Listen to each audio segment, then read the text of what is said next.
Class 12th Hindi का जो आपका पेपर है बच्चों 25 फरवरी को, तो उसके लिए मैं तैयारी करवाना आप लोगों को आज से स्टार्ट कर रहा हूं। जितने मोस्ट इंपोर्टेंट क्वेश्चन दूंगा बच्चों आपको पढ़ते जाना है, पूरे आपको विधिवत सॉल्यूशन बताऊंगा। वीडियो को लास्ट तक देखना है। अगर आप लोग 2025 में टॉप करना चाहते हो तो मेरे द्वारा दिए गए प्रश्न को अच्छे से तैयार कर लेना है। बच्चों देखो बात करता हूँ, सबसे पहले यहाँ पर बात करेंगे आज का जो आपका है काव्यखंड। काव्यखंड के अति महत्वपूर्ण प्रश्न देखेंगे आपके लिए, यहीं से आपका 25 फरवरी को पेपर आएगा। ठीक है, बिल्कुल आप लोगों को टेंशन नहीं लेना है, जितने टॉप इंपोर्टेंट क्वेश्चन बताऊं उतने आप लोगों को तैयार कर लेना है। यहाँ पर फर्स्ट क्वेश्चन की प्रिय विद्यार्थियों अगर बात करें तो यहाँ पर आपका क्वेश्चन है शीतल वाणी में आग होने का क्या अभिप्राय है। अगर बात करूँ एमपी बोर्ड एग्जाम में तो ये क्वेश्चन पीवाईक्यू में भी पूछा गया है, वैसे इस साल भी पूछा जा सकता है। तो यहाँ पर इंपॉर्टेंट क्वेश्चन अगर इसकी सॉल्यूशन की बात करूँ तो यहाँ पर देख सकते हो उपयुक्त पंक्ति का आशय है कि जहाँ एक और एक कवि जब अपने गीतों और रचनाओं का सस्वर पाठ करता है उसकी वाणी को सुनने वाले को अत्यंत कोमल और मीठी लगती है।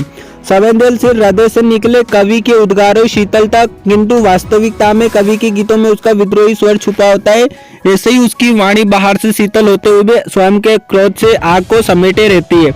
मतलब आप लोग समझदारी हो स्टूडेंट, शीतल वाणी में आग होने से क्या अभिप्राय। अगर इतना बड़ा भी आप आंसर लिख दोगे जो आपका 2 नंबर या 3 नंबर में क्वेश्चन पूछा जाएगा तो आपको पूरे नंबर मिलेंगे। जितने भी मैं क्वेश्चन बताऊंगा आपको अच्छे से तैयार कर लेना है, और आपको आगे ही इंपॉर्टेंट क्वेश्चन चाहिए तो आप लोग मुझे कमेंट करके जरूर बताना। नेक्स्ट क्वेश्चन है बच्चों, बच्चे किस बात की आशा में नीडों से जाग रहे होंगे। बच्चे अपनी माँ की आशा में इंतजार में झांकते हैं। ठीक है, तो यहाँ पर आंसर बात करें, बच्चे अपने माता पिता के शीघ्र घर लौटने की आशा में नीडों से झांक रहे हैं। उनके माता पिता उनके लिए भोजन की तलाश में सुबह सुबह जल्दी घोंसले से निकले होंगे। ऐसे में भूख से व्याकुल माता पिता और वात्सल्य से वंचित बच्चे अपने अभिभावक के जल्दी से जल्दी घर लौटने की प्रतीक्षा में आकुल रहे होंगे। इस प्रकार कहा जा सकता है कि बच्चे पिता के सानिध्य की प्रत्याशा में नीडों से झांक रहे, मतलब उनके पापा मम्मी खाना लेने गए होंगे तो उनके लिए मतलब बच्चे जो रहते हैं वो झांक रहे होंगे कि कब खाना लेकर आएंगे। फॉर एग्जाम्पल आप लोगों के लिए बता दिया है। ठीक है, तो ऐसे क्वेश्चन अच्छे से तैयार कर लेना, ऐसे एग्जाम में पूछा जाएगा, है ना। एंड थर्ड क्वेश्चन है बच्चों, उड़ने और खिलने का कविता से क्या संबंध बनता है। देखो उड़ने और कविता खिलने से क्या संबंध बनता है। पहले तो उड़ने और खिलने का अगर बोलूं बच्चों तो बहुत गहरा संबंध होता है। जैसे अगर बात करें तो चिड़िया सहित सभी पंछी अपने पैरों के सहारे उड़ाने भरते हैं, लेकिन एक स्थान से दूसरे स्थान पर सरलता से पहुंच जाते हैं।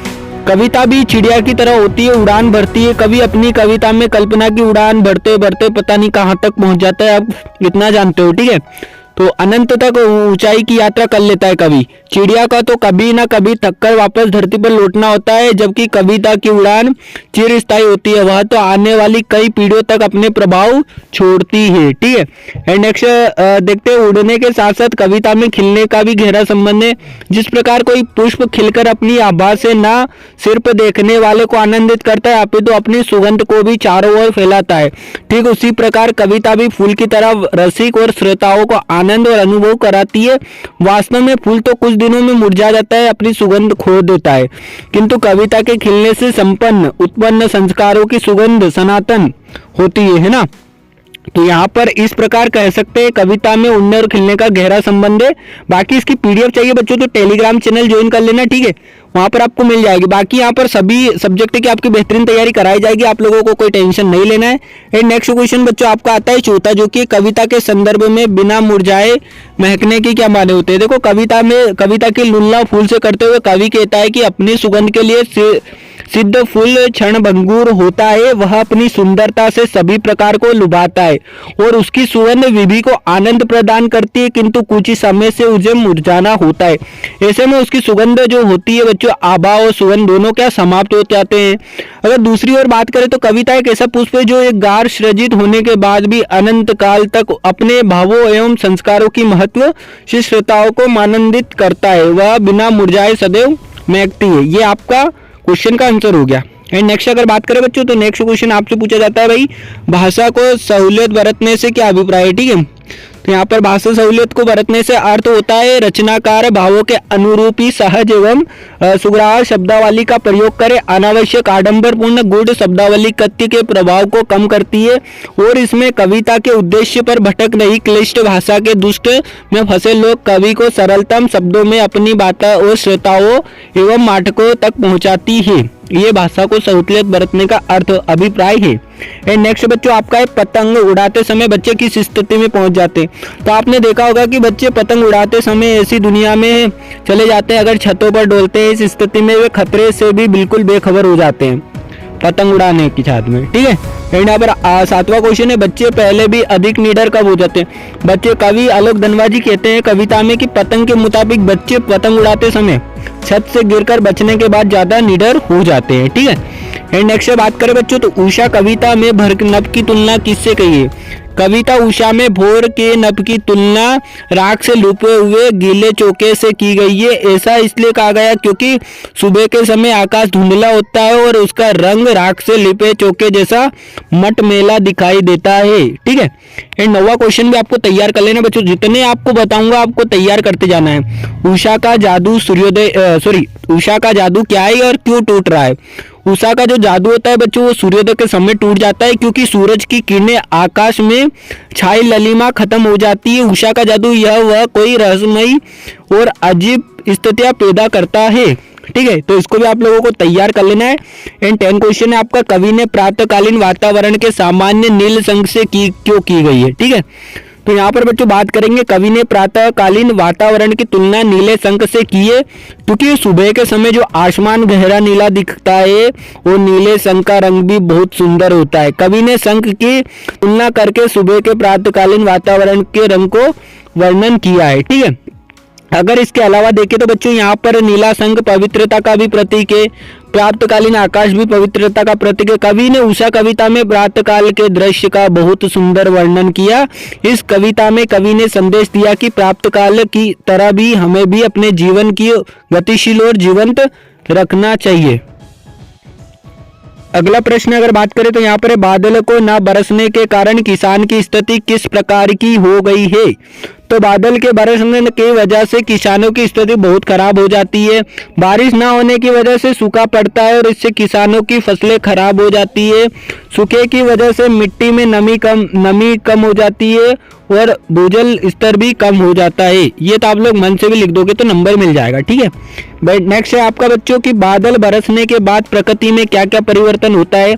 तो वर्षा के आने पर वातावरण में ठंड बढ़ जाती है तथा गर्मी होने लगती है। सड़क किनारों तथा गड्ढों में पानी भर जाता है।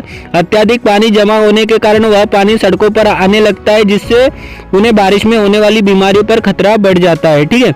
एंड नेक्स्ट अगर बात करें यहाँ पर रणतरी किसे कहते हैं। मोस्ट इंपोर्टेंट क्वेश्चन है, आकांक्षाओं से भरी है, ठीक है। एंड रणतरी शब्द जो बादलों के लिए इस्तेमाल किया जाता है। बादल रणतरी इसलिए कहे जाते हैं क्योंकि इनमें जन के लिए इच्छाओं और आकांक्षाओं से भरा होता है, ठीक है। 14 क्वेश्चन है बच्चों, हनुमान ने भारत के किन गुणों की प्रशंसा की है, ठीक है। रामायण के मुताबिक हनुमान जी के जानते हैं तो भारत के लोगों को गुणों की प्रशंसा की थी। हनुमान जी और भरत की मुलाकात नंदीग्राम में हुई थी। इस मुलाकात के दौरान हनुमान जी ने भरत को राम के वनवास के दौरान हुई घटनाओं के बारे में बताया था, ठीक है। एंड यहाँ पर 15वां क्वेश्चन है बच्चों आपका, शायर राखी के लक्ष्य को बिजली की चमक की तरह क्या भाव वंचित करना चाहती है। लक्ष्य का शायर राखी के लक्ष्य को बिजली की चमक की तरह कहकर यह बताना चाहती है कि सावन मास में रक्षाबंधन के दिन बरसा में जिस तरह बिजली चमकती है उसी प्रकार बहन बहन की राखी बांधकर, ठीक है, भाई बहन राखी बांधकर भाई के उज्जवल भविष्य की कामना करती है, ठीक है। और रक्षाबंधन एक मीठा बंधन है, ठीक है। और यहाँ पर 16 क्वेश्चन बच्चों आपका है, छोटे चौकोरे खेत में कागज का पन्ना कहने में क्या अर्थ। अब जैसे कि बात करूं तो छोटे चौकोर खेत को कागज का पन्ना कहने का मतलब है कवि अपने कर्म को किसान के कर्म जैसा मानता है। कविता लिखने के लिए कागज के पन्ने को अपना चौकोर खेत मानता है, ठीक है। एंड नेक्स्ट बच्चों बात करें यहाँ पर 17 क्वेश्चन है आपका, मेरा खेत कविता के संदर्भ में अधड़ और बीज क्या है। देखो बच्चों, अधड़ का अभिप्राय होता है जब भावों की आंधी आती है तो रचना और शब्दों का रूप लेकर कागज पर जन्म लेने लगती है, ठीक है। और वास्तव में अगर भाव ही कविता का रचने का पहला चरण है तो बीज से कवि का आशय क्या है, जब भाव आंधी रूप आते हैं तो कविता रचने की प्रक्रिया शुरू हो जाती है, ठीक है। एंड यहाँ पर 18 क्वेश्चन, थका हुआ पंछी किस प्रकार जल्दी उड़ता है, ठीक है। चलता है। ठीक है, थका हुआ पंथी जल्दी जल्दी यह सोचकर चलता है कि बच्चों रास्ते में कहीं रात ना हो जाए। शाम होते ही बच्चे अपने माता पिता से मिलने की आतुर घोंसलों से झांकते हैं। कवि कहते हैं कि किसी प्रिय के साथ भविष्य के साक्षात्कार आश्वासन हमारे कदमों से चंचलता भर देता है। ठीक है बच्चों, तो यहाँ पर मैं आपको 18 क्वेश्चन बता दिया हूँ अपने आपके काव्य खंड से। तो काव्य खंड से आपको इतने क्वेश्चन ये पढ़ लेना है 18 आपकी। बाकी नेक्स्ट बात करेंगे आप लोगों को नेक्स्ट पद्य साहित्य का इतिहास। तो नेक्स्ट पार्ट में पद्य साहित्य का इतिहास जल्दी लेकर आऊंगा।